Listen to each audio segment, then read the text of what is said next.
सबसे बड़ा मुद्दा था कि इलेक्शन चुनाव जीतने के बाद टोरेंट को सबसे पहले भिवंडी से हटाया जाएगा। अब एक साल होने के बाद इस टोरेंट को लेकर क्या अपडेट है? देखो, अभी जो टोरेंट कंपनी की जो मुदत है वो 2027 तक है। उनका एग्रीमेंट हो चुका है। और जहाँ तक मैं ये जो टोरेंट का सब्जेक्ट था, ये खुद मैंने पार्लियामेंट में भी उठाया है। और टोरेंट के स्टाफ से लेके, चेयरमैन से लेके, पुलिस से लेके कोर्ट तक जो प्रक्रिया चलती है वो कैसी चलती है, ये भी पार्लियामेंट में मैंने खुलेआम बोला है। उसके बारे में मंत्री महोदय से लेटर भी दिया है। अभी आपको मालूम है, बीच में जो उनका डिपॉजिट का सब चल रहा था, मुझे जब पता चला, मैंने डिपॉजिट के बारे में तुरंत बाइट दी। कोई भी 1 रुपया भी डिपॉजिट ना भरे, ये कायदे से नहीं है। और अगर कोई ऑफिसर या कोई भी ज़बरदस्ती करता है तो मेरे ऑफिस से संपर्क करें। उसमें बहुत लोगों का अच्छा मैसेज आया। किसी ने भी उसके बाद ये डिपॉजिट भरा नहीं, और ना ही टोरेंटो के ऑफिसर किसी के घर पे सख्ती करने के लिए गए। उसी दिन मैंने कहा था कि 2 साल रुकना है, सिर्फ 2027 तक। उस वक्त अभी भी मैंने सभी पत्रकार भाइयों बहनों से कहा, उस वक्त पूरे भिवंडी वालों की, सभी पत्रकार भाइयों की मुझे बहुत ज़रूरत लगेगी, क्योंकि मैं एक विपक्ष का खासदार हूँ। और जब विपक्ष का खासदार ये मुद्दा उठाता है, तब थोड़ा क्यों न हो ये ऑफिशियली दबाने की कोशिश होती है। और अगर भिवंडी की जनता साथ रहे और सभी हमारे पत्रकार भाई साथ रहे, तो ये जो भी सवाल है टोरेंट का, ये 2027 में खत्म हो जाएगा। और मुझे पूरा याद भी है, मैं आज भी बोलता हूँ, ऐसा नहीं याद है, पर हर काम सही वक्त पे होना चाहिए। क्योंकि आपको मालूम है, इसके बारे में बहुत मोर्चे निकाले गए, बहुत निषेध व्यक्त हुआ। अभी कोई तो हाई कोर्ट में गए हैं, पर अभी तक ना यहाँ से हुआ, ना स्टेट गवर्नमेंट से हुआ, ना न्यायालय से हुआ। कहीं से कुछ भी रिस्पांस नहीं है। इसके लिए एक अलग तरकीब निकाल के, अलग रास्ता निकाल के अपन वो मैटर सॉल्व करेंगे। देखो, अभी क्या है, मैं फर्स्ट टाइम बना तो मैंने जैसा टोरेंट का कहा, जो था मेरा आईजीएम हॉस्पिटल का था, जिसका जिला रुग्णालय करने का है, उसके बारे में आपने लगातार देखा। 3 बार मैंने लेटर लिख के संसद में आवाज उठाया।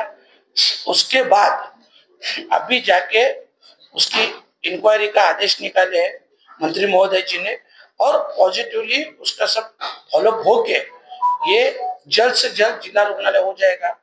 वराल देवी का मैटर है ये, जो एक्चुअली देखो, ये जो काम है ये हमारे काम है, एक सांसद के काम है।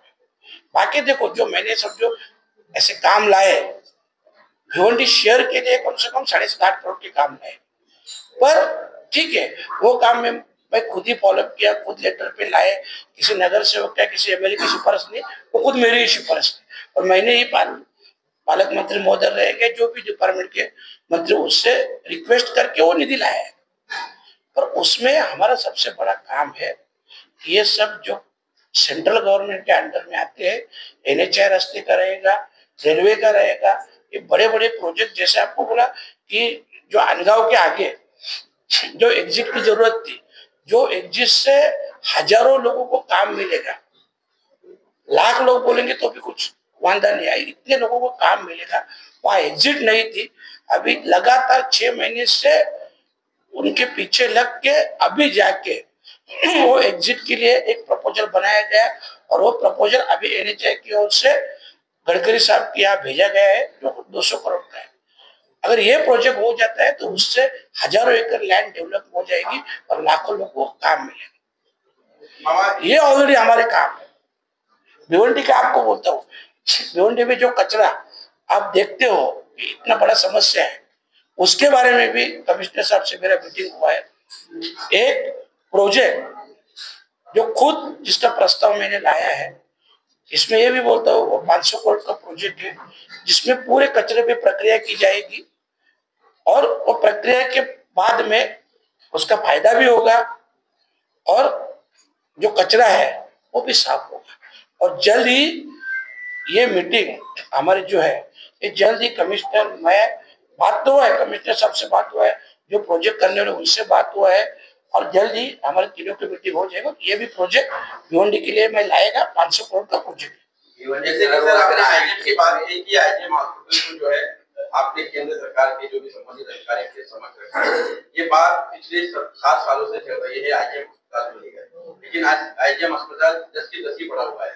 आपको क्या लगता है आपकी आवाज उठाने से आईजीएम में कुछ बदलाव आएगा या फिर? देखो 7 साल से क्या चल रहा था मुझे मालूम नहीं, 6 साल से, और जब मैंने इसका फॉलोअप लिया, मैं 3 बार मिनिस्टर साहब से मिला, उसके बाद में उन्होंने ये 28 मई को लेटर भी दिया है और इसके बारे में डिस्ट्रिक्ट रुग्णालय होने के बारे में जो उनके रूल्स है जो भी है वो सब इंफॉर्मेशन उन्होंने मंगाया है।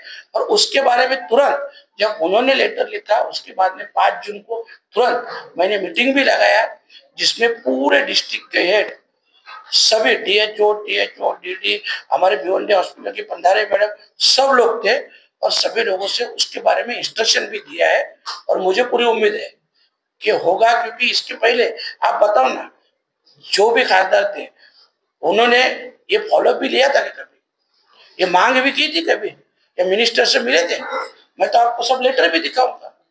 तो अगर ये लोग ने फॉलो भी नहीं लिया तो काम कैसा होगा? अभी मैं फॉलो ले रहा हूँ, ये काम जरूर होगा। सब आते हैं सिर्फ उसका इंफ्रास्ट्रक्चर जो है उसकी बात करते हैं, लेकिन उसकी वहाँ पे मिलने वाली सुविधाएं जो लोगों को प्राप्त होनी चाहिए, जैसे सीटी स्कैन हो गया, एमआरआई हो गया, वहाँ पे एक्सरे नहीं होता इमरजेंसी पेशेंट के लिए, उसके लिए कोई बात नहीं करते। वहाँ पे जो सुविधा मिलनी चाहिए, आज सुबह आप सुबह 10 बजे तो वहाँ 10 बजे पहुँच गए तो आपको वहाँ हजारों महिला ऐसे दिखेगी कि वो परेशान रहती है, उसके बारे में कोई ना आमदार ना पिछले खासदार ना कोई वहाँ पे कोई बात नहीं करते, सिर्फ इंफ्रास्ट्रक्चर की बात होती है। नहीं देखो, मैं तो 2 बार जब गया था, बाकी जो ऊपर के एक्सरा वगैरह तो उन्होंने मेरे को बताया कि चालू ही है और जहाँ पे मैं खुद गया था बराबर है।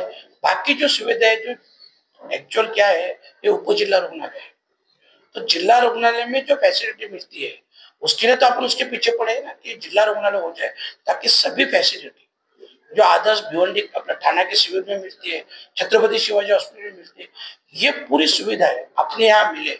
इसके लिए तो अपन डिस्ट्रिक्ट हॉस्पिटल का दर्जा दे रहे हैं।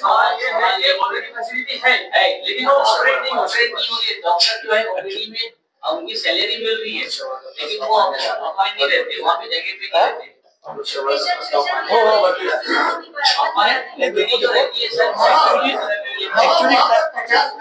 बात सुनो ना, वहाँ पे क्या होता हो, ये सब मांग भी की है, स्टाफ बहुत कम है, वो मांग भी की है, पर अभी तक जो मंत्री महोदय है उनकी यहाँ से कुछ लेटर ही नहीं आया और ना कुछ मतलब ऐसे भी नहीं बोले कि क्या करेंगे क्या नहीं करेंगे। तो उसके लिए क्या, देखो 1, 2 बार 3 बार मैं भी लेटर देता हूँ। ये स्टाफ मेन का क्या प्रॉब्लम क्या बोलता हूँ, स्टाफ नहीं है। और ये आईजीएम की नहीं कि आप शाहपुर में जाओ, मुरबाड़ में जाओ, वो दिन मैं शाहपुर में भी गया था। जो मेन मेडिकल ऑफिसर चाहिए शाहपुर का उप जिला रुग्णालय हो, वहां मेडिकल ऑफिसर नहीं। तो वो ये बात भी मैंने वहां पे निकाली है, लेटर भी लिखा है, जितनी पोस्ट वैकेंट है वो भी लेटर दिया है और इसका फॉलोअप भी अभी मैं ले रहा हूँ।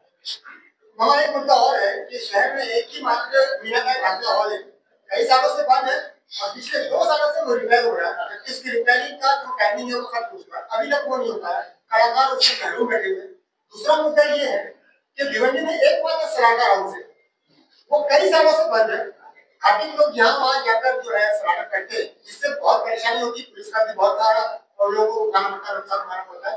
तो उस चीजों को आप जरा सी मैं आप सामने रखना चाहता हूँ कि 2 मुद्दे नहीं, ये दोनों मुद्दे जो आपने बोले वो दोनों मुद्दों के ऊपर पहले तो मैं स्टडी करूंगा, मुझे मालूम नहीं है, तो दोनों मुद्दों के ऊपर मैं लिख के लेता हूँ, 1 हफ्ते के अंदर आपको मैं जवाब दे दूंगा। शासनाने त्याला 10 कोटी रुपये पाठवलेले ठाकरेला आणि काही झालेलं नाहीये, कॉन्ट्रॅक्टर कोण आहे? मुंबईचा आहे, मुंबईचा ठेकेदार मुंबईचा आहे, मुंबईचा तो कॉन्ट्रैक्ट कर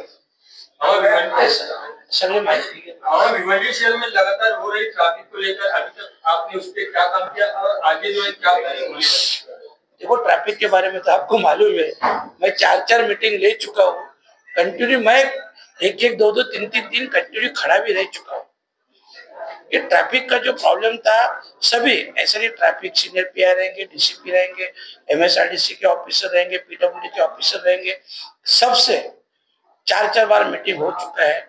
अभी कहीं जाके वो लोग फॉलोअप ले रहे हैं। अभी जैसे बोला कि मानपुरी से लेकर अंजीर फाटा, इसका जो प्लानिंग होना चाहिए वो अभी ट्रैफिक सीनियर पीआई ने कल जाके पीडब्ल्यूडी वालों को दिया है।